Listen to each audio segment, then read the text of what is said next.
নিনিতা মাত্রই ক্লাস শেষ করে বের হলো। হঠাৎ এইভাবে সীমান্ত ডাক দেয়াতে নিনিতা থমকে দাঁড়ায়। সীমান্তকে নিনিতার অনেক পছন্দ, কিন্তু কখনো সামনাসামনি কথা হয়নি। নিনিতা সীমান্তকে দূর থেকেই দেখতো। অবশ্য সীমান্তের সাথে কথা না বলার আরও একটা রিজন আছে, সীমান্তের বন্ধু। ওর সাথের গুলো এক একটা বদের হাড্ডি। তাই নিনিতা সীমান্তের বন্ধু মহল থেকে নিজেকে দূরে রাখে। এদের চোখের সামনে পড়লে কে জানে কি বিপদ হয়। ততক্ষণে সীমান্ত নিনিতার সামনে এসে দাঁড়ায়। তারপর নিনিতাকে দেখে একটু সময় নিয়ে জিজ্ঞেস করে, হে, তোমার ফ্রেন্ড আসেনি? কে? যাবেন? ওহ, মারিসা। না, ওর বাসায় কে যেন মারা গিয়েছে, তাই আসে না। সীমান্ত চিন্তায় পড়ে যায়। কে আবার মারা গেল? ও তো এখানে একা থাকতো, তাহলে ও কি গ্রামে চলে গেল নাকি? নিনিতার কাছে নাম্বার চাইবে? না, থাক, দরকার নেই। তাই আর কোনো কথা না বলে সীমান্ত বিদায় নিয়ে চলে আসে।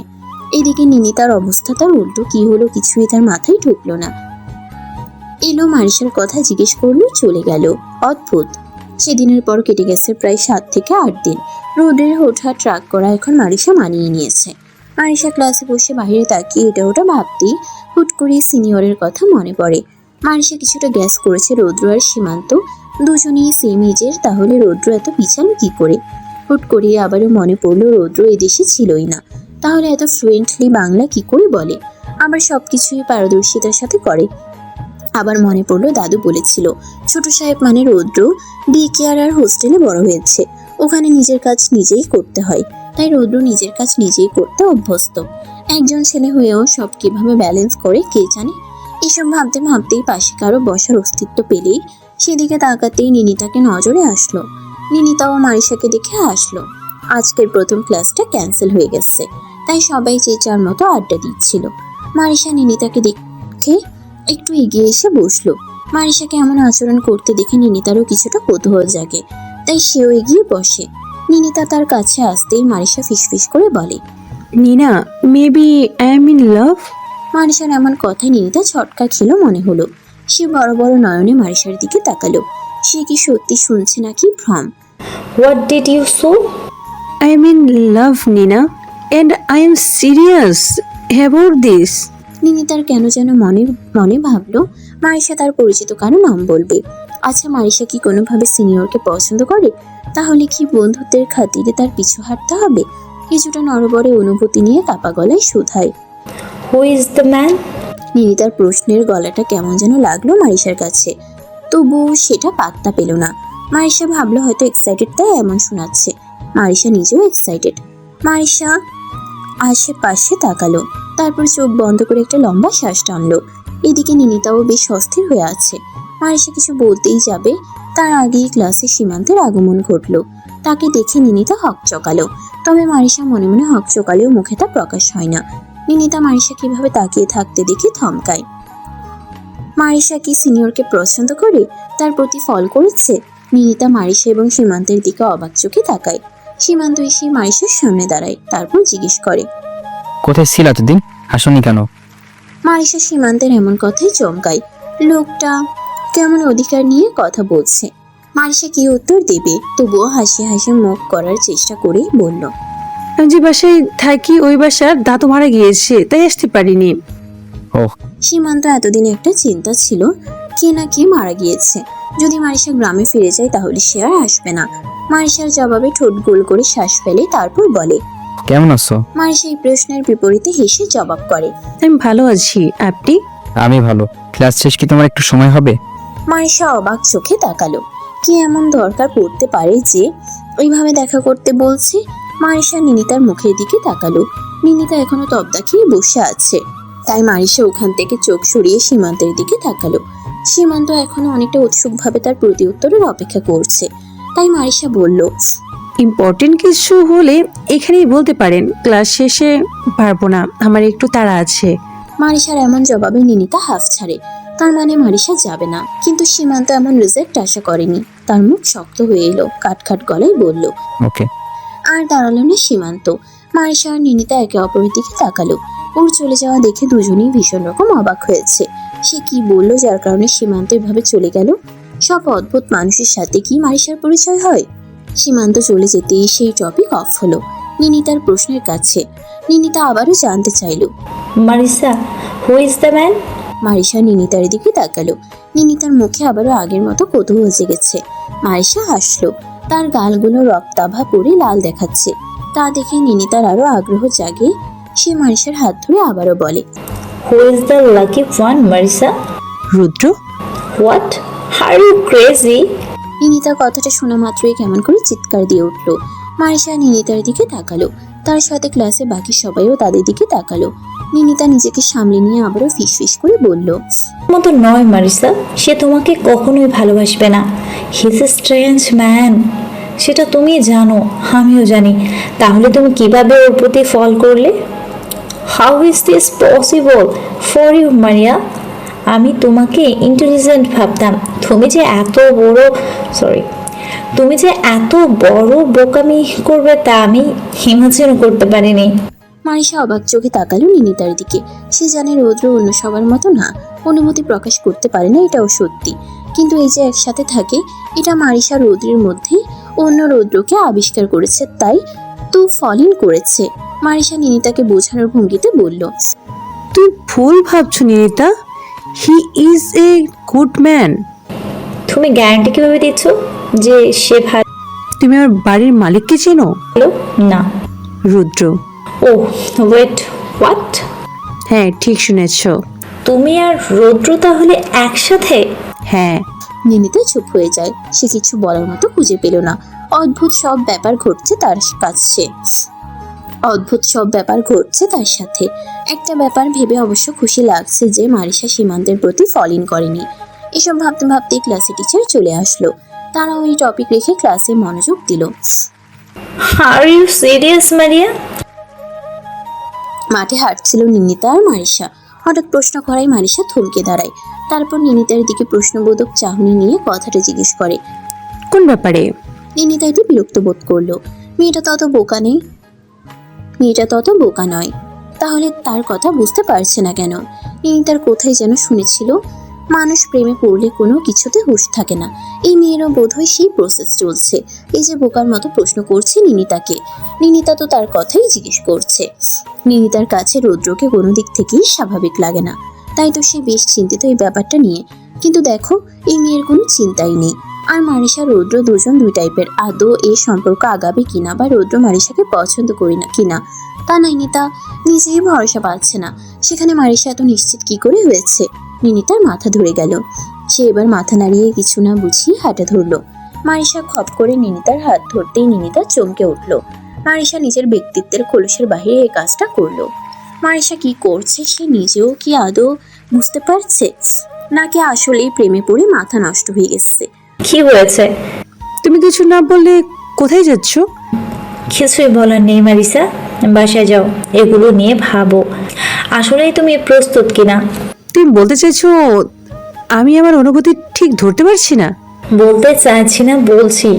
নিজেকে সময় দাও, নিজেকে জিজ্ঞেস করো তুমি কে চাও। মন যদি বলে তুমি ঠিক, দেন ইউ ডু দ্যাট। কথা শেষ করেই নিনিতা চলে গেল। পিছনে ফেলে গেল বিহবল মারিশাকে। সে ড্যাব ড্যাব চাহনি নিয়ে নিনিতার প্রস্থান দেখলো। এটা ছাড়া তার উপায়ও নেই। হঠাৎ করে নিনিতার কথা তার মনে হতে লাগলো। নিনিতা কি তাকে সাবধান করছে বা মানা করছে? কিন্তু কেন? রৌদ্র যথেষ্ট ভালো ছেলে। মারিশার এই কয়েকদিনে রৌদ্রের প্রতি সফট কর্নার তৈরি হয়েছে। এক কথায় লাভ এট ফার্স্ট সাইটও বলা যেতে পারে। আর তার মন সাই দিয়েছে বলেই তো সে নিনিতাকে জানালো। না হলে কি আর বলতো? মারিশা নিনিতার ব্যাপারটা এখানেই ক্লোজ করলো। এর থেকে বেশি ভাবলে মারিশার মাথা ফেটে যাবে। ভার্সিটি থেকে বের হয়ে রৌদ্রকে দেখে অবাক হয় মারিশা। ক্লাসে আসলো না তাহলে এখানে কি করে? রৌদ্র সাদা শার্ট পরে বুকে হাত ভাঁজ করে গাড়িতে হেলান দিয়ে দাঁড়িয়ে আছে। মারিশা ধীর পায়ে এগিয়ে এসে জিজ্ঞেস করে, তুমি এখানে? রৌদ্র মারিশার দিকে তাকায়, তারপর নির্লিপ্ত গলায় বলে, একটা কাজে এদিকে এসেছিলাম, তোমাকে দেখতে দাঁড়ালাম। যেহেতু ডেস্টিনেশন সেম, তাই ভাবলাম একসাথে যাওয়া যাক। রৌদ্রের কথা শুনে মারিশা স্তম্ভিত হয়ে তাকিয়ে থাকে। তা দেখে রৌদ্র বলে, এখানে দাঁড়িয়ে থাকবে নাকি বাসায় যাবে? মারিশার ধ্যান ভাঙে এক প্রকার লজ্জা পেয়ে। প্রতিবার কিসব কাণ্ড করছে মারিশা নিজেও জানে না। মারিশা তবুও নিজেকে সামলে গাড়িতে ওঠে। মারিশা গাড়িতে উঠতেই রৌদ্র নিজেও ঘুরে এসে গাড়ি স্টার্ট দেয়। রওনা হয় অতি পরিচিত বাসস্থানে। সন্ধ্যার পর থেকে আবারও বৃষ্টি।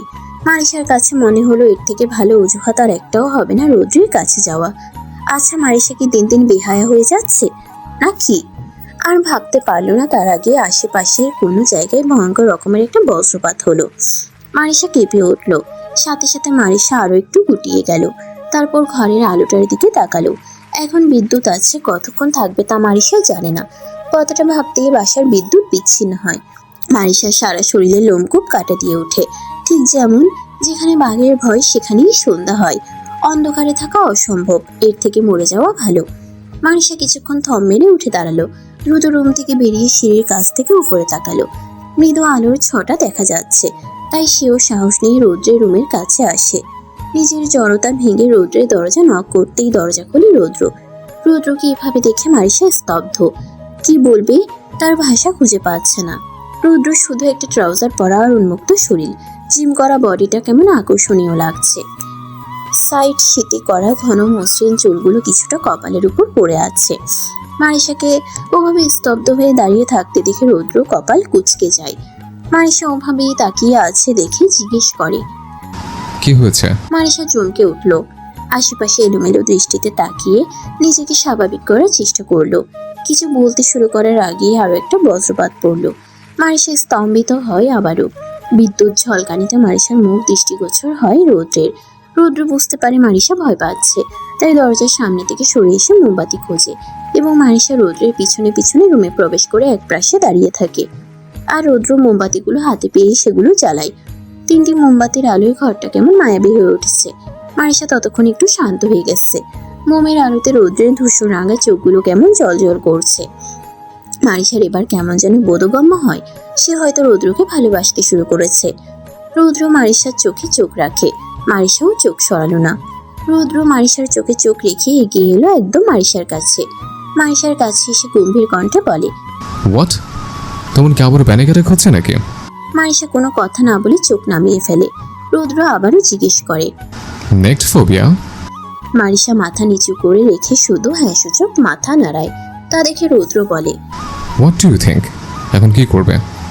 আজ যদি পাওয়ার লোড না হয়? মারিশা কিছুটা জড়তা নিয়ে বলে। আমি সরি, তুমি খুব বিরক্ত করছি তাই না? রৌদ্র কোনো জবাব করে না, শুধু বলে। বসো। কিন্তু মারিশা না বসে দাঁড়িয়েই থাকে। রৌদ্র আবারও তার পাশের ঘরে চলে গেল। মারিশা ধীর পায়ে এগিয়ে যেয়ে বারান্দার দিকে তাকিয়েই ধীরে ধীরে বৃষ্টি পড়তে দেখে আনমনেই সেদিকে পা বাড়ায়। মনে মনে ভাবে কত বছর বৃষ্টিতে ভেজা হয় না। এই এক ভয়ে মারিশা হাত বাড়িয়ে বারান্দার থাইয়ের দরজা খুলতে একটা ঠান্ডা হাওয়া মারিশাকে ছুঁয়ে গেল। মারিশা চোখ বন্ধ করে তা অনুভব করে পিছনে তাকালো। পিছনে কেউ নেই। কিছু সময় তাকিয়ে দেখে পরে অনুভব হয় বাজ পড়া থেমে গেছে। এখন কেবল বৃষ্টি। বেশ সাহস করে মারিশা ধীরভাবে পা বাড়ায় খোলা ছাদ বিশিষ্ট বারান্দার দিকে। ততক্ষণে রৌদ্র দরজার সামনে এসে দাঁড়িয়েছে। 1-2 ফোঁটা বৃষ্টি মারিশার শরীরে পড়ছে। শরীর প্রায় ভিজে এসেছে। ওই সময় রৌদ্র মারিশার পিছনে এসে দাঁড়ায়। নিজের পিছনে কারো অস্তিত্ব পেতেই মারিশা অবাক চোখে পিছনে তাকায়। বৃষ্টির পানিতে রৌদ্রকে কেমন অদ্ভুত সুন্দর লাগছে। আর মারিশার সাদা ফ্রক ভিজে শরীরের প্রতিটি খাঁজ বোঝা যাচ্ছে। রৌদ্র এক নেশাতুর দৃষ্টিতে তাকিয়ে আছে মারিশার দিকে। মারিশা আবারও উল্টো দিকে ঘুরে চোখ বন্ধ করে বৃষ্টিতে দাঁড়িয়ে থাকলে হঠাৎই তার হাতে টান পড়ে। হাতে টান অনুভব করতেই ধ্যান ভাঙে। সে বিস্ফোরিত নয়নে রৌদ্রের দিকে তাকায়। রৌদ্র ওর হাত টেনে রুমের দিকে চলে যাচ্ছে। মারিশা কি বলবে কিছুই বুঝতে পারলো না। সে অবাক চোখে রৌদ্রের দিকে তাকিয়ে থাকে। রৌদ্র রুমে এসে দাঁড়িয়ে মারিশাকে নির্লিপ্ত একই সঙ্গে ক্ষিপ্র গলায় বলে, একে তো প্যানিক অ্যাটাক হচ্ছিল, এখন আবার বৃষ্টিতে ভিজছ। কোনো কিছু হলে তার দায়ভার কে নেবে? এতটুকু বলেই রৌদ্র যেয়ে বারান্দায় যাওয়ার দরজাটা বন্ধ করে দেয়। রৌদ্রের এহেন আচরণে মারিশা কি বলবে বুঝতে পারে না। ততক্ষণে চারদিকে রুমময় আলো জ্বলে ওঠে। আলো দেখে মারিশা বুঝতে পারে বিদ্যুৎ সংযোগ এসেছে। রৌদ্র ঘুরে মারিশার দিকে তাকায় আর অদ্ভুতভাবে মোহগ্রস্তের নিয়ে আপাতমস্তক দেখতে থাকে। ওকে এভাবে তাকিয়ে থাকতে দেখে মারিশা কপাল কুঁচকে নিজেকে দেখে আর তার চোখে ধরা পড়ে নিজের ভেজা শরীরের অবয়ব। মারিশা দ্রুত বলে, আমি রুমে যাচ্ছি। কথাটি বলে এক প্রকার ছুটে ওই রুম থেকে বেরিয়ে আসে। বাহিরে এখন মুষলধারায় বৃষ্টি হচ্ছে। মারিশা বসে বসে টিভিতে কার্টুন দেখছিল। টিভি দেখতে দেখতেই মারিশা কয়েকবার হাঁচি ছোড়ে। রৌদ্র কেবলই সিঁড়ি দিয়ে নামছিল এবং তখনই সেও মারিশাকে এভাবে দেখে। সে কোথাও না দাঁড়িয়ে সরাসরি কিচেনের দিকে যেতে যেতে বলে, ইউ হ্যাভ আ কোল্ড? আমি কফি বানাচ্ছি, ইউ ওয়ান্ট সাম? না থাক। বলেই মারিসা সেখানেই বসে থাকে এবং একটু পর পরই রৌদ্রের দিকে ঘুরে ঘুরে তাকায়। মারিসা অবাক হয়ে তখনও রৌদ্রের দিকে তাকিয়েছিল, সেটা সে খেয়াল করে তাচ্ছিল গলায় বলে, কার্টুন এখানে নয়, টিভিতে হচ্ছে। এই কথা শুনে মারিসা থতমত খায় এবং চোখ সরিয়ে নিয়ে এলোমেলো দৃষ্টিতে এদিক ওদিক তাকায়। রৌদ্র কফি নিয়ে এসে মারিসা যে সোফায় বসা ছিল তার আরেক পাশে বসে। রৌদ্র টিভির দিকে তাকিয়ে কফিতে চুমুক বসায়। মারিসা নিচেও আর তাকায় না। রাতের খাবারের পর্ব শেষ হতে রৌদ্র আর মারিসা দুজনেই সব গোছায়। পরদিন উইকেন্ড মন পড়াতেই মারিসা বুঝতে পারে আজ ঘুমানোর এত তাড়া নেই, আর এই আবহাওয়াতে তার ঠিক মতো ঘুমও হবে না। তাই সে নিজের মতো কাজ সেরে বসার রুমে এসে বসে। বাহিরে এখনো মুষলধারে বৃষ্টি পড়ছে, বোঝাই যাচ্ছে আজকেও আর বৃষ্টি থামবে না। কিছু সময় বাদে রৌদ্র নিজেও বসার রুমে ওর পাশের সোফায় বসে, যেটা দেখে মারিসা কিঞ্চিত বিস্মিত হয়। কিছু সময় পর রৌদ্র নিজে থেকে বলে, আচ্ছা, একটা ব্যাপার জানা ছিল। মারিসা কিছুটা অবাক হয়ে ওকে নিজে থেকে কথা বলতে দেখে তাই কপাল কুঁচকে তাকায় আর বলে, কি ব্যাপার? এই যে বিয়েটা হলো, এটা কতটা স্ট্রং বলে তোমার মনে হয়? বলতে গেলে ধার্মিক আর সামাজিক দুটো নীতিতেই আমাদের বিয়েটা হয়ে গেছে। যেহেতু আমরা কাজে ডেকে রেজিস্ট্রি করেছি, সেখানে নর্মাল রেজিস্ট্রি বলে। এইভাবে আসলে অনেকেরই বিয়ে হয়, তবে আমরা তো আর এত সিরিয়াস না, আমাদের কাছে তো লোক দেখানো বিয়ে। তবে যদি আমরা চাই তাহলে বিয়ের মতোই কাজে ডেকে সেপারেশন করতে পারবো, কোনো আইনি ঝামেলা পোহাতে হবে না, ব্যাস এতটুকুই। মারিসাকে এত সাবলীল ভাবে সেপারেশনের কথা বলতে দেখে রুদ্র এক ভ্রু উঁচিয়ে তুচ্ছ করে বলে। I C. রুদ্রকে এমন অবলীলায় উত্তর করতে দেখে মারিসা কিছুটা অসন্তোষ গলায় জিজ্ঞেস করে, তুমি তো বাঙালি তাই না? তাহলে তো তোমার এই ব্যাপারে জানার কথা, তুমি কি জানো না? রুদ্র প্রতিক্রিয়াহীন ভাবে বলে, বাঙালি হলেও আমি বাই বার্থ ফরেনার, কারণ আমার জন্ম থেকেই বড় হওয়া পুরোটাই ইউকেতে, তাই আমার এই ব্যাপারে কোনো ধারণাই নেই। মারিসা কিছুটা অবাক কণ্ঠে বলে, ও আচ্ছা, এর আগে কখনো দেশে আসেনি? না, ঠিক তেমনটা না। মারিসা রৌদ্রের কথা শুনে শক্ত হয়ে যায়। সে সব জানে না, তবে অনেক কিছুই জানে ধরতে গেলে, যেটা দাদু ওকে বলেছিল। তবুও সে রৌদ্রের কাছ থেকে শোনার জন্য চুপ করে ওর দিকে তাকিয়ে থাকে। বলতে গেলে কিছুটা কৌতূহল দৃষ্টিতে দেখা যায়। রুদ্র মারিসার প্রতিক্রিয়া দেখে তারপর বলতে শুরু করে, আমার মা টার্কিশ আর বাবা Bangali, you know that right? I know দাদু তোমাকে কিছু না কিছু অবশ্যই বলেছেন। হোয়াট এভার, তাদের সেপারেশন হয়েছে, এক কথায় তারা ডিভোর্সে। যখন আমার 6 বছর ছিল তখন মা এখানে আসে বাবার সাথে দেখা করতে, আর এখান থেকে ফিরে যাওয়ার পর থেকে তারা সেপারেশন। মা তুর্কির হলে ইউকেতে থাকতো, বাবা ব্যবসার কাজে ওখানে যেতে ওনাদের পরিচয় হয়। আই থিঙ্ক যখন তারা বিয়ে করে মা তখন 6 কি 7 মাসে প্রেগনেন্ট, যতটুকু আমাকে গ্র্যানি বলেছে। ওটা ইউকেতে নর্মাল হলেও এই দেশে এক কথায় ইলিগাল বলতে পারো। এইটুকু বলেই রৌদ্র থামলো। মারিসা এতটুকু জানে। রৌদ্র কিছুটা সময় নিয়ে আবারও বলতে শুরু করে, তাদের সেপারেশনের কারণ ছিল বাবা আবারও নতুন করে অ্যাফেয়ার্সে জড়িয়ে যায়। মা যখন বিয়েতে আসে তখন সে জানতে পারলো সে বাবার সেকেন্ড ওয়াইফ, এবং তার সাথে এও জানতে পারে he has many illicit affairs, he is such a characterless. তখন অনেক ঝামেলা হয় এবং তাদের মাঝে ডিভোর্সের কথা ওঠে। যখন মা জানতে পারে বাবার এই দিকটা, তখন গ্র্যানি এদেশে এসে মাকে নিয়ে ইউকেতে ফিরে চলে যায় এবং তাদের পুরোপুরি ডিভোর্স হয়েছে। তারপর আর কি, মায়ের বয়স কম দেখে গ্র্যানি আর গ্র্যান্ডপা আমাকে তাদের কাছে রেখে মাকে আবারও বিয়ে দেন, আর আমি কিছুদিন ওনাদের কাছে থাকলাম। তারপর ওনারা আমাকে বাবার কাছে ইউকেতে পাঠায়।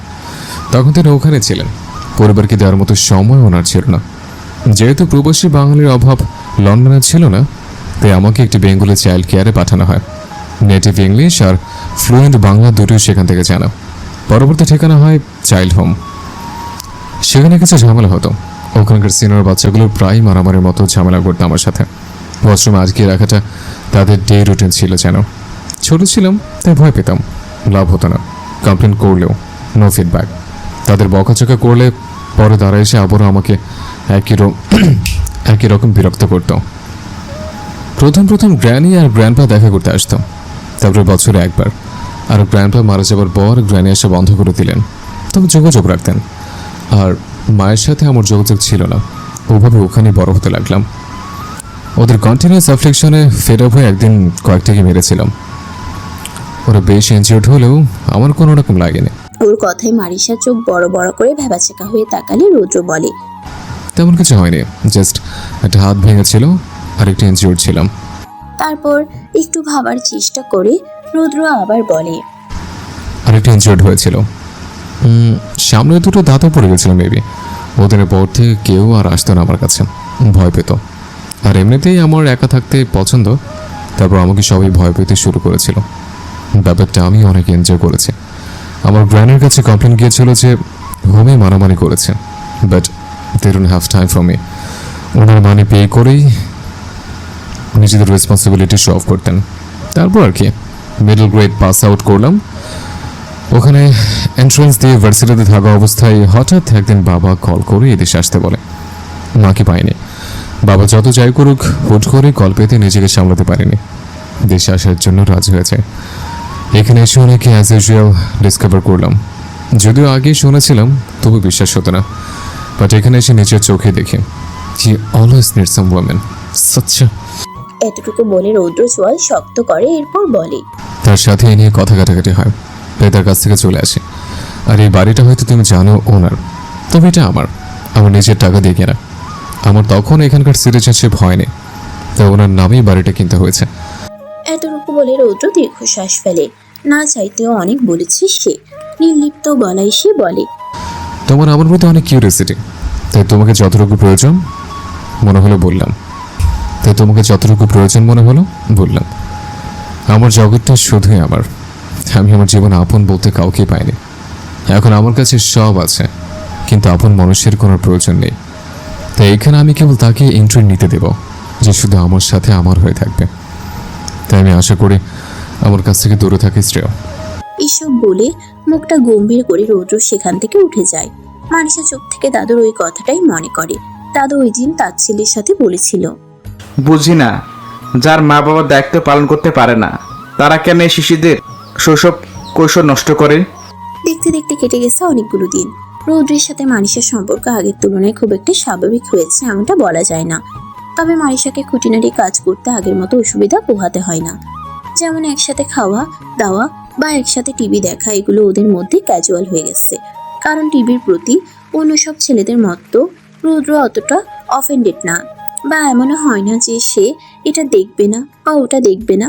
এসব নিয়ে কখনোই তাদের মাঝে মতবিরোধ হয় না। তার জন্য এই সিম্পল ব্যাপার নিয়ে কখনো কোনো ঝামেলা বাঁধে না। রাতে মারিসা সোফায় বসে বসে নুডলস খাচ্ছিল আর টিভিতে কিছু দেখছিল।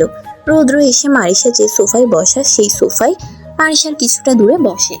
মারিসা খেতে খেতে রৌদ্রের দিকে তাকিয়ে দেখে রৌদ্র শর্টস আর সাদা রঙের ঢুলঢুলের টি শার্ট পরে আছে। মারিসা সবসময় রৌদ্রকে সাদা শার্ট না হয় একটা সাদা টি শার্ট পরতে দেখে। মারিসা মনে মনে ভাবলো রৌদ্রের বোধহয় একটাই শার্ট আর একটাই টি শার্ট। তাই মারিসা আর বেশি না ভেবে আবারও খাবার আর টিভি দেখায় মন দেয়। কি মনে করে নুডলস খেয়ে আশেপাশে তাকিয়ে রিমোট খুঁজলে রিমোট রৌদ্রের পাশে পড়ে আছে দেখতে পায় মারিসা। মারিসা জানে রৌদ্র যে ঘাটতেরা, মারিসা বললে কখনো রিমোট সে দেবে না, উল্টো বলবে যার দরকার সে যেন নিয়ে নেয়। মারিসা এসব ভাবতে ভাবতেই রৌদ্রের দিকে আবারও তাকালো। নুডলস খাওয়া শেষ, তাই নিজের হাতের বাটিটা টেবিলে রেখে রৌদ্রের কোলের ওপর দিয়ে কিছুটা টানা দিয়ে আর ওই পাশ থেকে রিমোটটা হাতে নেয়। রৌদ্র কিছু বোঝার আগেই মারিসা এমন অপ্রত্যাশিত পদক্ষেপে অনেকটা চমকায়। আর এইভাবে টানা দেওয়ায় মারিসার ধনুকের ন্যায় কোমরটা রৌদ্রের সামনে স্পষ্ট হয়। রৌদ্র পুরোই হতবাক এবং বাকরুদ্ধ হয়ে তাকিয়ে থাকে মারিসার কোমরের দিকে। মারিসা সরে আসতেই রৌদ্র ঢোক গিলল। তারপর অপ্রত্যাশিত কিছু একটা বুঝতে পেরে নিজের কোলের দিকে তাকালো, যেটা কেবল ছেলেদেরই বোঝা সম্ভব। এটা বুঝতে পেরেই সে তার পাশে থেকে একটা কুশন উঠিয়ে দ্রুত নিজের কোলের উপর রাখলো। কারণ এমনিতেই সে শর্টস পরে আছে। তার মনে হচ্ছে কান থেকে যেন মুহূর্তেই ধোঁয়া বের হচ্ছিল। মারিসা এসবের কিছুই বুঝতে না পেরে টিভির চ্যানেল চেঞ্জ করতে করতে হঠাৎ করেই রৌদ্রের দিকে তাকায়। তারপর বলে, কষ্ট করে আমাকে একটা বালিশ দেবে? ওর কথা শুনে দাঁত কিরমিরিয়ে রৌদ্র মারিসার দিকে তাকায়। তারপর আবার অন্যদিকে তাকিয়ে গলাটা হালকা কেশি নিজেকে যতটা শক্ত রাখা যায় সেভাবেই জবাব করে, এখানে কোনো বালিশ নেই। তাহলে তোমার কোলের উপরেরটাতে তোমার লাগছে না, সেটা দাও। এবার রৌদ্র পূর্ণ দৃষ্টিতে মারিসার দিকে তাকিয়ে বলল, এটা যেমন লাগছে না সেটা তো আমাকে কে বলেছে? না মানে দেখাই তো যাচ্ছে এটা তো তোমার কোনো কাজে লাগছে না, তাই বললাম। আবহাওয়া ঠান্ডা আর আমারও একটু ঠান্ডা ঠান্ডা লাগছে, তাই চাইলাম। রৌদ্র কটমট করে তারপর মনে মনে ভাবল, হ্যাঁ আবহাওয়া ঠিকই ঠান্ডা, হ্যাঁ আবহাওয়া ঠিকই ঠান্ডা, কিন্তু এখানে তো কিছু অন্যায় আর তার জন্য দায়ী তুমি। মারিসা আবারও বলল, কি হলো দাও, তোমার খুব বেশি সমস্যা না হলে দিতে পারো। এর জন্যই রিমোটটা আমি নিজে থেকে নিয়েছি, কারণ আমি জানি তোমার কাছে চাইলে আমি পাবো না। রৌদ্র মুখটা কঠিন করে বলে। তাহলে চেয়েছো কেন? মারিসা আর কথা না বাড়িয়ে আবারও টিভিতে চ্যানেল চেঞ্জ করতে করতে মারিসা আবারও রৌদ্রের মুখের দিকে তাকালো, তারপর বলল, আচ্ছা এক সেকেন্ড, তোমার মুখ এমন লাল হয়ে আছে কেন? তোমার কি কোনো অসুবিধা হচ্ছে? এই কথা বলেই মারিসা নিজের মুখটা রৌদ্রের খুব কাছাকাছি নিয়ে এসে রৌদ্রের মুখ পরোক্ষ করে আবারও বলতে শুরু করে, হ্যাঁ তোমার পুরো মুখটাই তো লাল হয়ে আছে। তোমার কাছে কুশন চেয়েছি বলে কি রাগ করেছো নাকি লজ্জা পাচ্ছ? এসব বলে মারিসা মজা নিতে লাগলো এবং দাঁত কেলিয়ে হেসে আরও কাছে এসে বলতে লাগলো। কি হয়েছে আমাকে বলো, আমি কাউকে বলবো না। মারিসার হুট করেই এমন ব্যবহারই রৌদ্র থতমত খায় এবং তার কোলের উপরে কুশনটাকে আরো চেপে ধরে গাঢ় হয়ে বসে থাকে। এমনিতেই ব্যাপারটা অনেকটা খেটে গেছে, তার উপরে মারিসাকে এমন ফ্ল্যাটিং কথাবার্তায় রৌদ্র নিজেকে সামলাতে না পেরে রৌদ্র ঘাড় ঘুরিয়ে মারিসার দিকে তাকাতেই মারিসার মুখ আর রৌদ্রের মুখ অনেকটা কাছাকাছি চলে আসে। আর রৌদ্রকে হুট করে এভাবে তাকাতেই মারিসার হুঁশ ফিরে, সে এতক্ষণ কি করেছে। আর তখনই তার মুখটা ঠিক ফাটা বেলুনের মতো চুপসে যায়। রৌদ্র আগে পিছে কিছু না ভেবে মারিসার দিকে একটু ঝুঁকতেই মারিসাও নিজেকে সরাতে নিয়ে সোফার সাথে নিজের পিঠ ঠেকে যাওয়ায় এক মুহূর্তের মধ্যে মারিসার শরীর পুরোটা কেঁপে উঠল। কিন্তু রৌদ্র নিজেকে না সরিয়ে মারিসার দিকে ঝুঁকে পাশের সোফার হ্যান্ডেলের উপরে হাত রেখে ওই অবস্থায় মারিসাকে নিজের শান্ত শীতল গলায় শুধালো, সমস্যা কি তোমার? তখন থেকে তুমি পেছনে পড়ে আছো, কি হয়েছে সত্যি জানতে চেয়েছো? যারা নিজেকে হ্যান্ডেল করতে পারবে তো শুধু এতটুকু জেনে রাখো, যা হয়েছে তোমার জন্য হয়েছে। মারিসা ঢোক গিলে আমতা আমতা করে বলল, আমি আসলে আসলে একটু মজা করছিলাম, আর কিছু না। রৌদ্রের চোখ দুটো সরাসরি মারিসার চোখ ভেদ করে। রৌদ্র ঠান্ডা গলায় দাঁত কিরমিলিয়ে বলে, হোয়াটস ইউর মুভমেন্ট? এটুকু বলেই রৌদ্র কুশনে পাশে রেখে উঠে চলে যায়। মারিসা ড্যাব ডেবিয়ে রৌদ্রর এভাবে চলে যাওয়া আর কুশনটাকে দেখলো। একটা কুশনকে নিয়ে এত কিছু, মারিসা হতভম্ব হয়ে কাটছেই না। তারপর টিভিতে কিছু সময় চ্যানেল চেঞ্জ করে কিছু না পেয়ে টিভিটা বন্ধ করে দেয়। পাশে ঘুরতেই কুশনটা দেখে মারিসা আবারও আগের মতো এগিয়ে কুশনটা ধরে নিতেই তার চোখ যায় বন্ধ টিভির স্ক্রিনের নিজের প্রতিচ্ছবির উপর। মারিসা কিছু সময় ওভাবেই বোকার মতো তাকিয়ে থাকে। তারপর যখন বুঝলো আসল কাহিনী কি হয়েছে, ততক্ষণে মারিসার মুখও রক্তশূন্য হয়ে যায়। মারিসা নিজের জায়গায় বসে নিজেই নিজের প্রতিবিম্বের দিকে কিছু সময় তাকিয়ে থাকে। মারিসা মনে মনে ভাবলো, তাকে তাহলে এমন দেখাচ্ছিল তাই তাই রৌদ্র অমন ব্লাশ করছিল। ধুর, আমার মতো একটা মেয়ের জন্য ওর মতো একটা ছেলে ব্লাশ করবে? মারিসা নিজের এসব ভাবনা দেখে নিজের ফোন হাতে তুলে নেয়। আর এদিকে রৌদ্র তাড়াতাড়ি নিজের ঘরে এসে দরজা বন্ধ করে বারান্দায় দাঁড়িয়ে আকাশের দিকে তাকিয়ে একটা দীর্ঘশ্বাস ফেলে। এভাবে দেখতে দেখতে 8 ঘন্টা কেটে গেল। মারিসা নিজের ফোন নিয়ে এতক্ষণ ছিল, তাই সে নিজেই নিজেকে বলছিল আর একটা শর্টস ভিডিও দেখবো, তারপর রুমে চলে যাব। ইস, ক্লিপগুলো কি সুন্দর। এর মধ্যে কিছু রোমান্টিক ক্লিপ ছিল, তবে তার মধ্যে লাস্ট ক্লিপটা ছিল মাথা গড়িয়ে দেবার মতো। এটাকে কাকতালীয় বললেও কম হয়ে যাবে। ভিডিওটা কাপল ট্রেন্ডিং ভিডিও। মেয়েগুলো কিছু একটা করবে এবং তার বয়ফ্রেন্ডের রিয়াকশন রেকর্ড করবে। এর মধ্যে একটা ভিডিও ছিল যে একটা মেয়ে তার বয়ফ্রেন্ডের উপর থেকে গিয়ে পাশের টেবিলে রাখা বোতল নেয়। এর মধ্যে একটা ভিডিও ছিল যে একটা মেয়ে তার বয়ফ্রেন্ডের উপর থেকে গিয়ে পাশের টেবিলে রাখা বোতলটা নেয় আর ছেলেটার নজর থাকে মেয়েটার কোমরের দিকে, এবং যখন মেয়েটা সরে আসে তখন ছেলেটা নিচের দিকে তাকায় এবং কিছু একটা বুঝে সোফার কুশনটা নিয়ে নিজের কোলে তুলে রাখে। ভিডিওটা দেখে এরকমই মনে হচ্ছিল যে মেয়েটা ইচ্ছে করে এমনটা করেছে। যাতে ছেলেটা দেখার পরে টার্ন অন হয়। এই কাপল ভিডিওগুলো কিছু এরকমই হয়। এখানে মেয়েগুলো তাদের বয়ফ্রেন্ডকে সিরিয়াস করার ট্রাই করে অ্যান্ড এগুলো তারা ফানিভাবে রিপ্রেজেন্ট করার ট্রাই করে।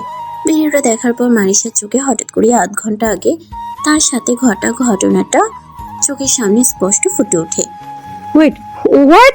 তখনই মারিসার মনে পড়ল সে রিমোটটা নেওয়ার পরপরই ডোফার কুশনটা নিয়ে ওর কোলের উপর রেখেছিল। আর এর জন্যই মারিসা বালিশটা চাওয়ার পরেও রৌদ্র দিচ্ছিল না। আর ওর মুখ চোখ কেমন লাল হয়ে উঠেছিল।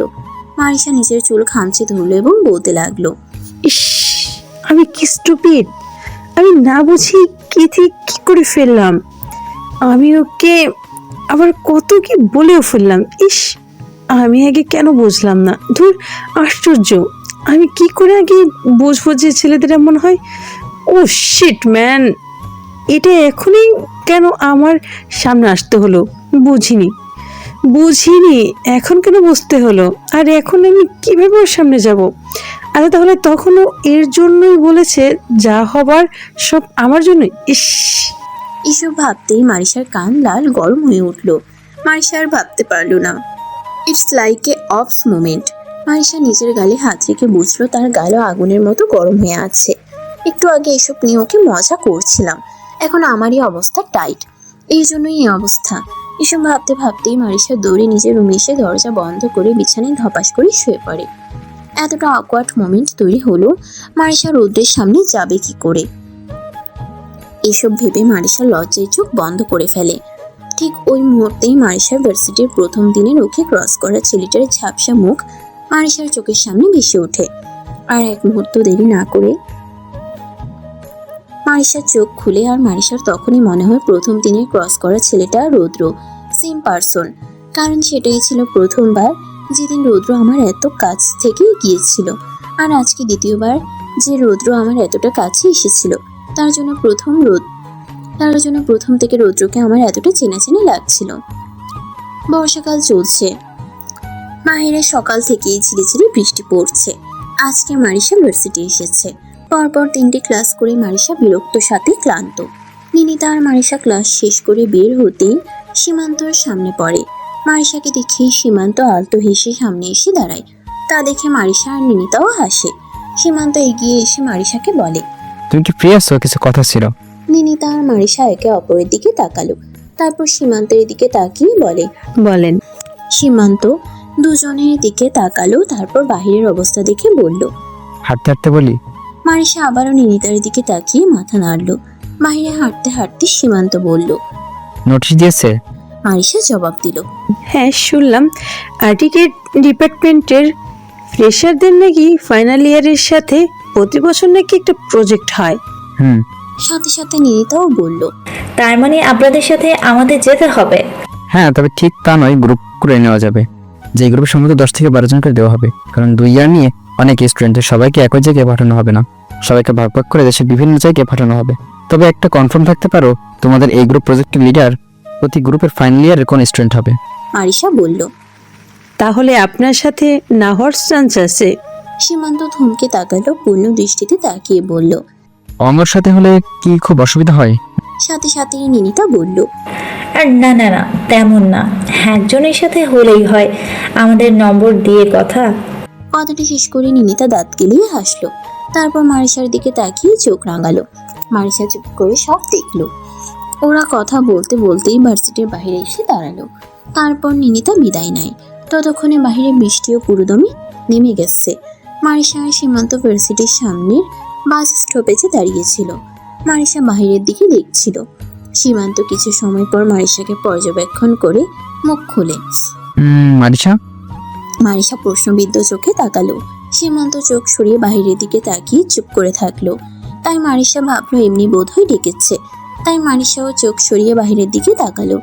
তখনই সীমান্ত বলতে শুরু করলো, I am really sorry for that day. Marisa বুঝতে না পেরে সীমান্তের দিকে তাকালো। তা দেখে সীমান্ত হেসে বাহিরের দিকে তাকালো। তারপর বলল, first that a instant introduce, এর জন্য আমার বন্ধুর পক্ষ থেকে আমি দুঃখিত। মারিসা জবাব করলো না, বাকি কথা শোনার অপেক্ষায় থাকে।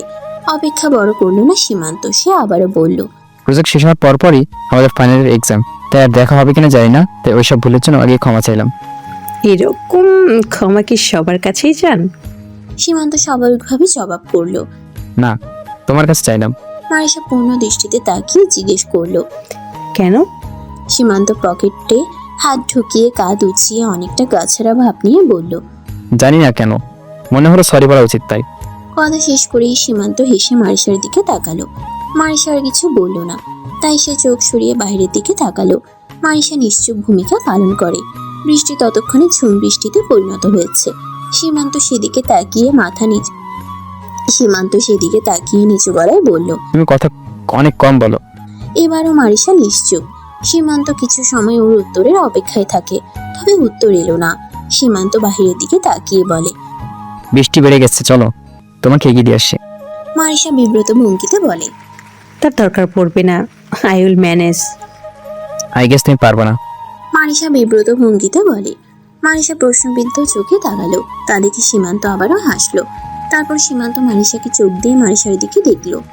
মারিশা তখন খেয়াল আসলো সে আজকে একটা সাদা জামা পরেছে। সীমান্ত মারিশার দিকে একটা ছাতায় গিয়ে দিল আর বলল। তাহলে এটা রাখো, তোমার লাগতে পারে। মারিশা তবুও নিতে চায় না। তা দেখে সীমান্ত বলল। আর এটা তো আর সারা জীবন জন্য দিচ্ছি না, পরে দেখা হলে নয় ফেরত দিয়ে দিও।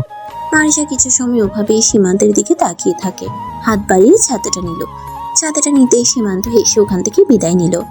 মারিশা চুপচাপ সীমান্তর প্রস্থান দেখলো। কিছু সময় অতিবাহিত হওয়ার পর মারিশা দেখলো রৌদ্র মাথায় ছাতা ধরে হেঁটে আসছে। মারিশার মুখে অজান্তেই হাসি ফুটালো। রৌদ্রকে আসতে দেখে মারিশা এগিয়ে আসলো। তবে রৌদ্র তাকে পাত্তা না দিয়ে হনহনিয়ে পাশ কাটিয়ে চলে গেল, যেন মারিশাকে চেনেই না বা ওর কোনো অস্তিত্বই নেই। এমন আচরণে যদিও অবাক হওয়ার তেমন কিছু নেই, তবুও রৌদ্রকে দেখে এগিয়ে এসেছিল। তাই মারিশা অবাক হয়ে তাকিয়ে রইল রৌদ্রের যাওয়ার পানে। আর মুখ থেকে উচ্চারণ হলো, স্ট্রেঞ্জ। মারিশাকে এই বৃষ্টিতে একা একাই বাড়িতে ফিরতে হলো। সাদা জামায় পানির ফোঁটা পড়তে শরীরের বিভিন্ন স্থান দৃষ্টান্ত হচ্ছিল, যা মারিশার খুবই লজ্জাজনক।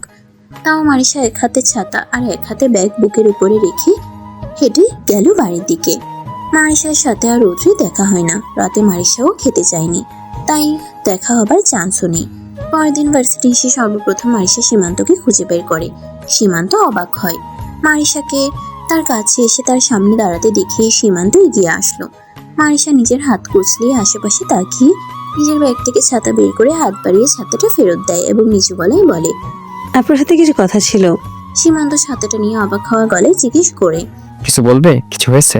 মারিশা কিছু সময় ওভাবেই চুপ থেকে বলে। টিপে কি যেতেই হবে? আমি আসলে আমার যাওয়াটা ক্যান্সেল করতে চাচ্ছিলাম, মানে আমার জন্য আমি যেতে চাইছি না। না গেলে কি খুব বেশি সমস্যা হবে? সীমান্ত নিজের প্যান্টের পকেটে হাত ঢুকিয়ে বলল। তোমার কোনো সমস্যা হবে না, জাস্ট তোমার প্রজেক্টটা কমপ্লিট হতে হবে না। ফ্রেশার হিসেবে অনেক কিছু মিস করবে, নাম্বার পাবে না। আর তুমি যে যাবে না সেটা আমার সাথে না, দিনের সাথে গিয়ে তোমার নিজের দেখা করে বলতে হবে, এবং কেন যাবে না সেটার কারণ এবং যথাযথভাবে উল্লেখ করতে হবে। ব্যাস এই আর কি, আর কোনো অসুবিধা নেই। সীমান্তের এইসব কথা শুনে মারিশা হতাশ মুখ নিয়ে বলল। মজা করছেন? সীমান্ত ভ্রুকুচকে এক ভ্রু উঁচিয়ে বলল। বোকার মতো কথা বলে শুনতে এমনই শোনাবে। এটা কোনো টোর নয়, প্রজেক্ট, যেটা আর্কিটেকচার পড়ার জন্য করতে হয়। আর এটার 35% নাম্বার ইয়ারের মূল পরীক্ষাতে যোগ হবে। এগুলো জানো না? ক্লাসে বলনি? হ্যাঁ বলেছে, তাও ভাবছিলাম যদি কিছু করা যায়, কোনোভাবে যদি আমার যাওয়াটা ক্যান্সেল করা যায়। তাহলে তোমার ডিনের সাথে কথা বলতে হবে, কারণ আমি কিছুই বলতে পারবো না।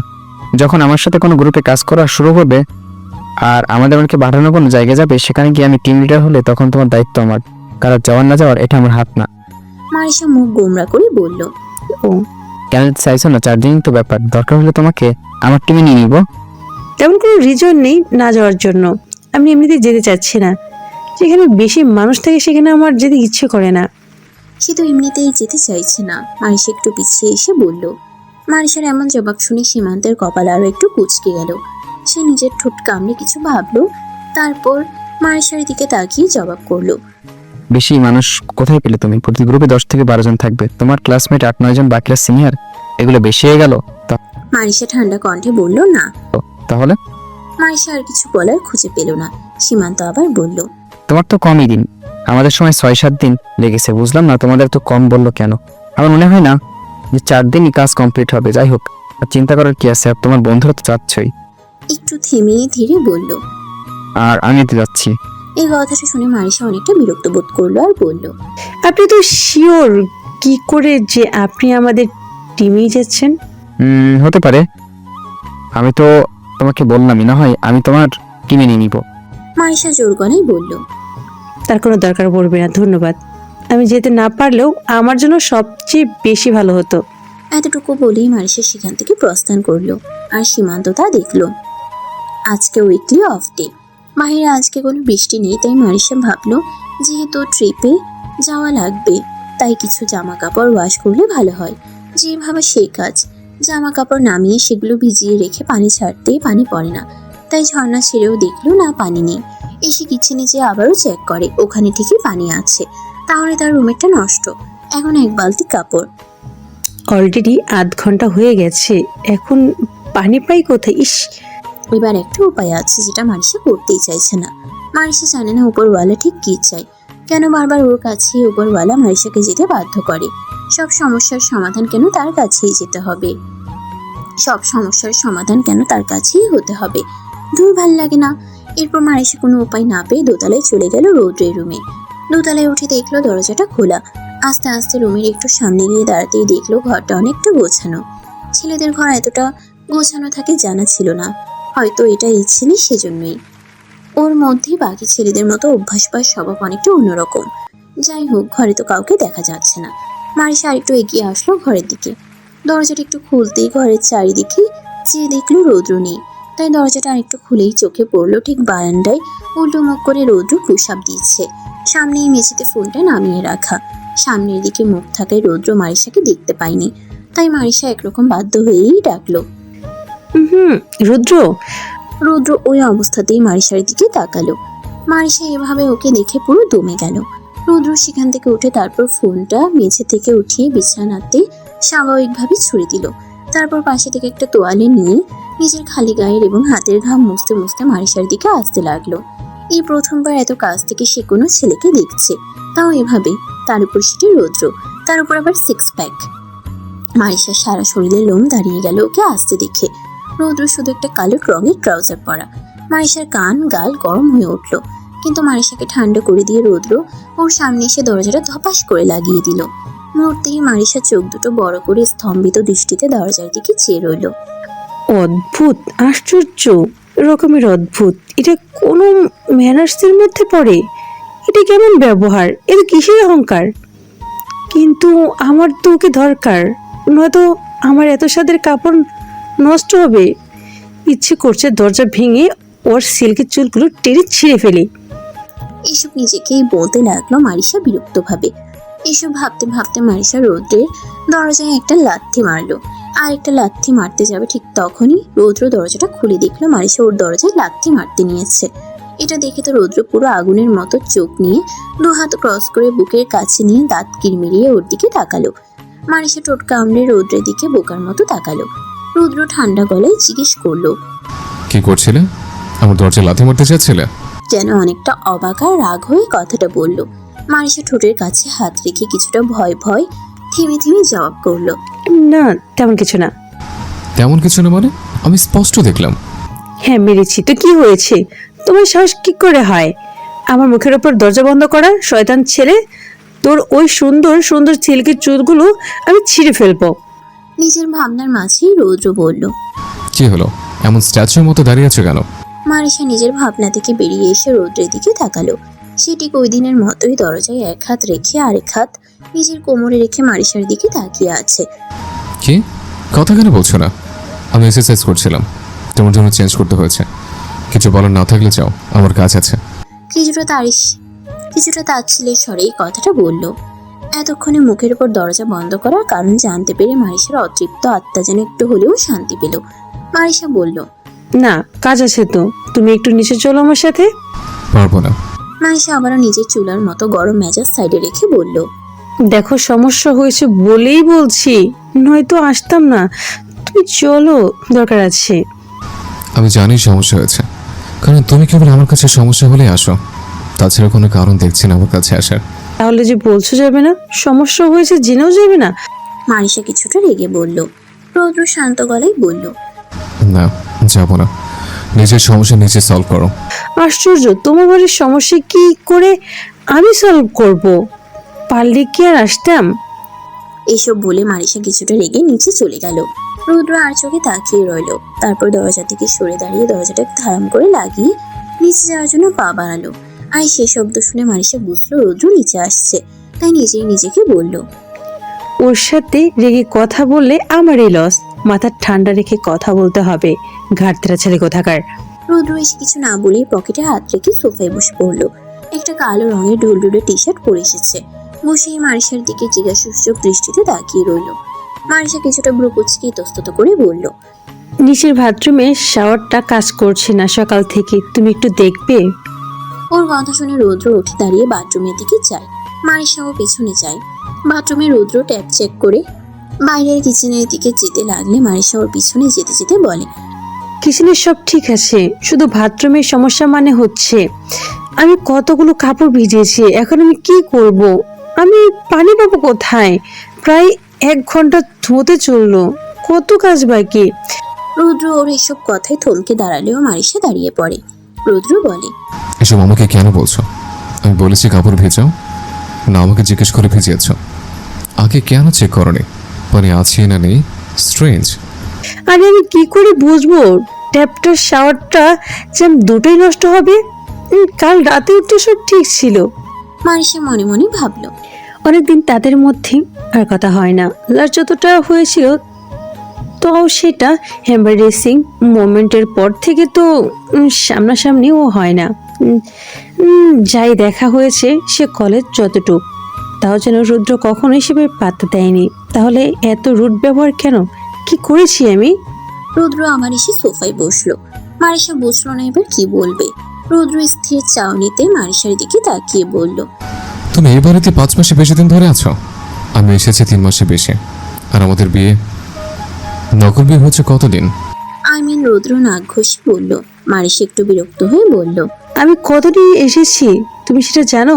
তুমি কতদিন এসেছো তুমি সেটা জানো? কেবল জানো না বিয়ে, নকল বিয়ে কতদিন হয়েছে? না, জানি না। রুদ্রের এমন স্ট্রেট ফরওয়ার্ড উত্তর অস্বাভাবিক কিছু নয়। এই ছেলে তো আগে থেকে এমন কাঠখোট্টা। তাই মারিশা স্বাভাবিকভাবে বলল, 2 মাস। 2 মাসের একটু বেশি হবে। রুদ্র স্পষ্ট বুঝতে পারছিল যে মারিশা অনেকটা রেগে যাচ্ছে, যেন ইচ্ছে করে রাগাতে ওর আরও ভালো লাগছিল। রুদ্র ভাবমূর্তিহীনভাবে বলল, ফর ইউর কাইন্ড ইনফরমেশন, এই নকল বিয়ে শর্ত ছিল আমার লাভের জন্য তুমি যে কোনো কিছু প্রস্তুত, তাই না? মারিশা একটু হতবিহ্বল চাউনিতে রুদ্রের দিকে তাকিয়ে চোখের পলক ফেলতে থাকে আর ভাবে, হ্যাঁ, কিন্তু আমি তো এর কথা বেমালুম ভুলেই গেছি। হঠাৎ 2 মাস পর এসব কথার কি কারণ? ও কথা পেছিয়ে কোথা থেকে কোথায় নিয়ে যায় বোঝা দেয়। ঠান্ডা মাথায় জবাব দিতে হবে। মনে মনে ভাবলো মারিশা। রুদ্র বলল, what? Did you just forget it in no time? না না, ভুলবো কেন? আমার মনে আছে, আমি রাজি হয়েছিলাম বলেই আজ এ বাড়িতে থাকতে পারছি। Good, at least you can deny. তো এই 2 মাসে তুমি আমার লাভের জন্য কি কি করেছো?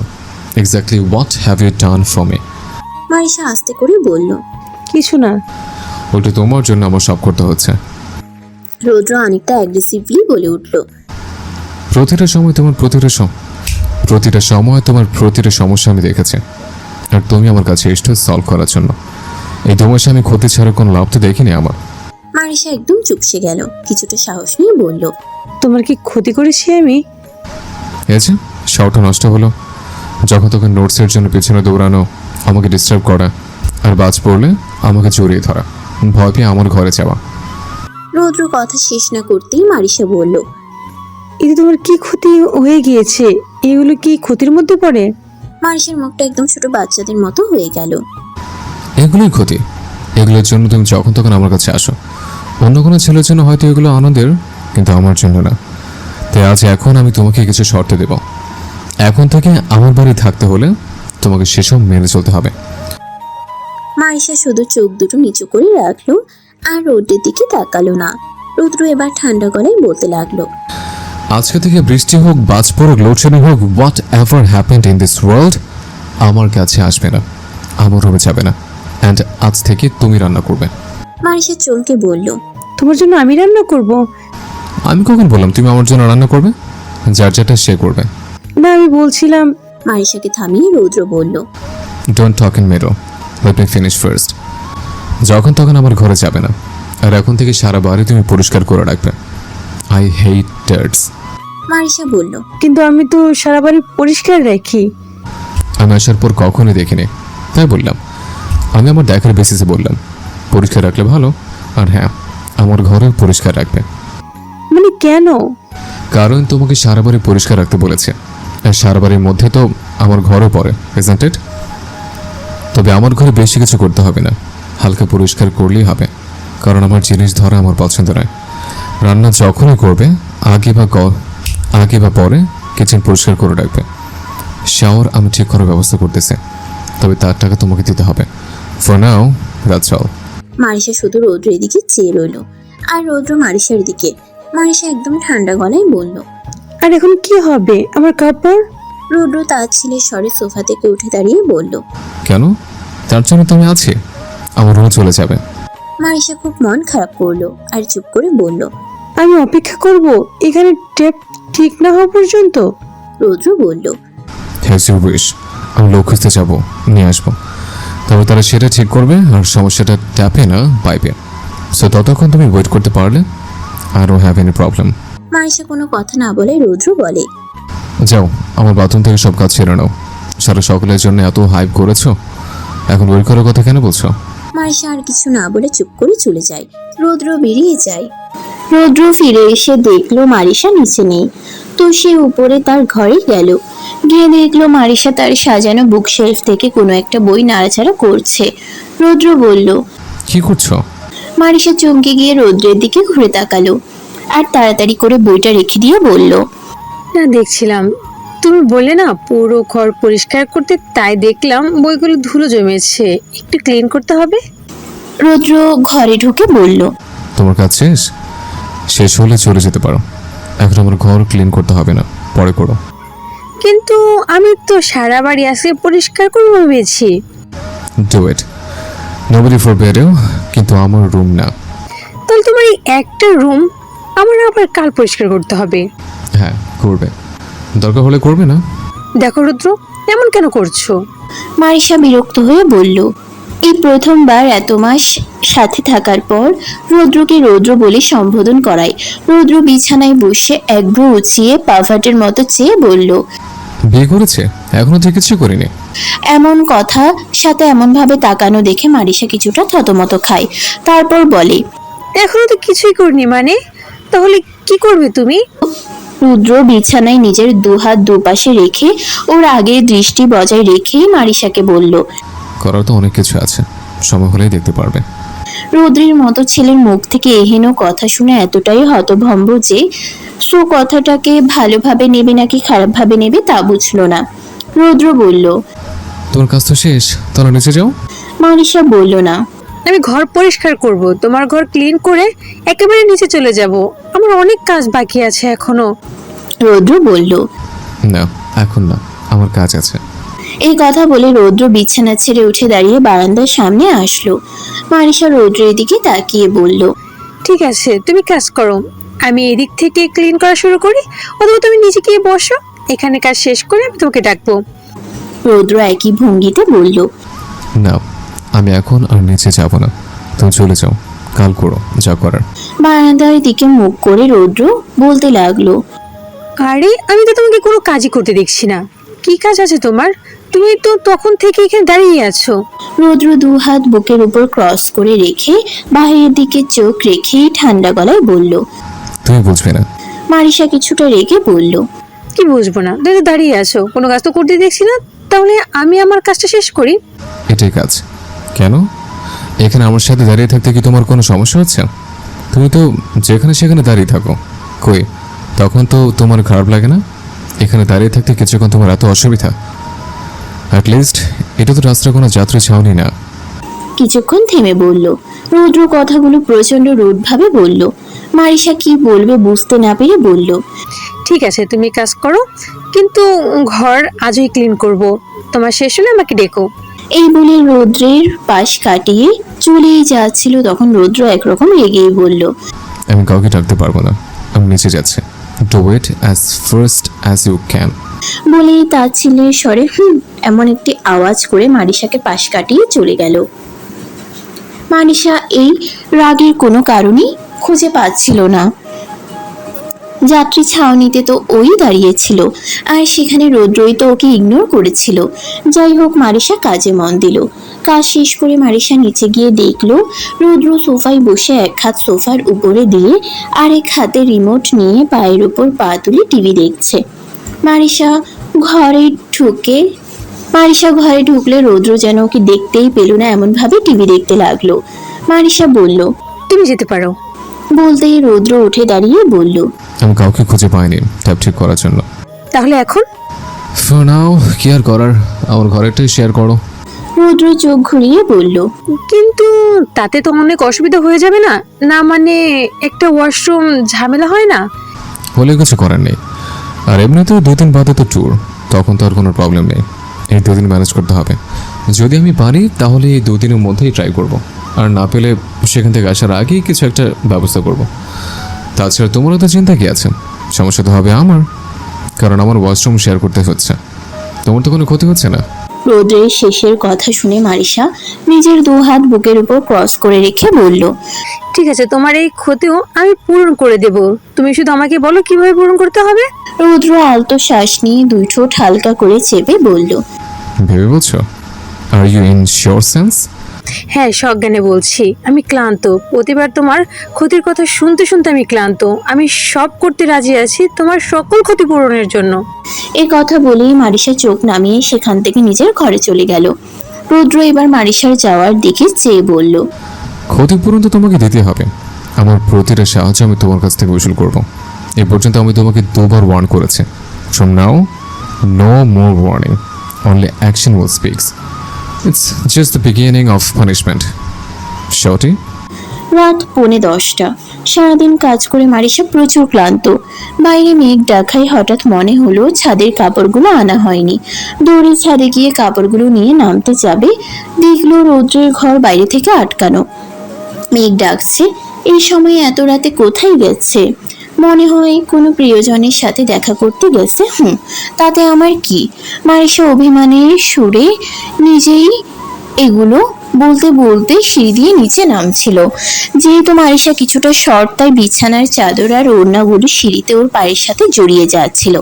মারিসা কাপড়গুলো 2 হাতে জড়িয়ে কোলের এক পাশে নিয়ে রাখলো। দেখতে দেখতে মারিসা কাপড়ের স্ট্র্যাপে জড়িয়ে পড়তেই যাবে, এমন সময় একটা বড় শক্ত হাত ঠিক মারিসার উদরে শক্ত করে সামনে থেকে ধরলো। হাতটা বড় হওয়ায় মারিসার ছোট্ট উদরের অনেকটা জায়গা জুড়েই হাতটা ছুঁয়েছিল। মারিসা নিজেকে ব্যালেন্স করে এক হাতে সিঁড়ির হ্যান্ডেল ধরে দাঁড়িয়ে যেতেই উদর থেকে হাতটা সরে গেল। মারিসা ঠিকভাবে সামনে তাকিয়ে দেখলো রৌদ্র দাঁড়িয়ে আছে। রৌদ্র হাতটা সরিয়েই কিছু না বলে তার দিকে না তাকিয়ে উপরে চলে গেল। যেন ন্যানো সেকেন্ডের এই ঘটনা মারিসার মনে তোলপাড় শুরু করে দিল। মারিসা কয়েক সেকেন্ড নিষ্পলক দৃষ্টিতে ওভাবেই দাঁড়িয়ে রইল। বাইরে ঝুম বৃষ্টির আওয়াজে মারিসার হুঁশ ফিরলে মারিসার বন্ধ হওয়া নিঃশ্বাস বেরিয়ে এলো। মারিসা তড়িঘড়ি করে নিজের পড়ে যাওয়া কাপড়গুলো উঠিয়ে আবার সিঁড়ি দিয়ে নামতে লাগলো। এভাবে নামতে গিয়ে শেষ সিঁড়িতে এসে মারিসা আবার হোঁচট খেলো, কিন্তু কোনো কিছু না ভেবে দৌড়ে নিজের ঘরে গিয়ে দরজা আটকে দিল। কে জানে আজ রাতে মারিসার আদৌ ঘুম হবে কিনা। পরদিন ক্লাসে সবার নাম নেওয়া হচ্ছিল, কে কার সাথে যেতে চায় এভাবে। অর্থাৎ অনেক আগেই থেকেই ঠিক করে রেখেছে যে তারা কয়েকজন একই টিমে থাকবে। সে অনুযায়ী প্রত্যেকেই নিজেদের নাম আর নিজেদের বন্ধুদের নাম একসাথে নিচ্ছিল। তো এই নিয়ে ক্লাসে অনেক হইচই হচ্ছিল। পুরো ক্লাস হওয়ার পর আর কোনো ক্লাস হয়নি। 2টো ক্লাস হওয়ার পর আর কোনো ক্লাস হয়নি। আর পরশু যেহেতু প্রজেক্ট ট্যুর, তাই সবাই এসব নিয়েই ব্যস্ত। এই নাম ফাইনাল ইয়ারের কাছে জমা দিলে টিচারের পরামর্শে গ্রুপ ভাগ করা হবে, আর কোন গ্রুপ কোথায় যাবে তা সিলেক্ট করা হবে। আপাতত কয়েকটি জায়গার নাম উল্লেখ করা হয়েছে যেখানে এবার যাওয়ার সম্ভাবনা রয়েছে। জায়গাগুলো হচ্ছে বগুড়ার মহাস্থানঘর, কুমিল্লার ময়নামতি, বৌদ্ধবিহার আর পাহাড়পুর, নারায়ণগঞ্জের সোনারগাঁও, পানাম নগর আর সিলেট এবং চিটাগাংয়ের ওইদিকে কিছু জায়গার কথা বলা হয়েছে।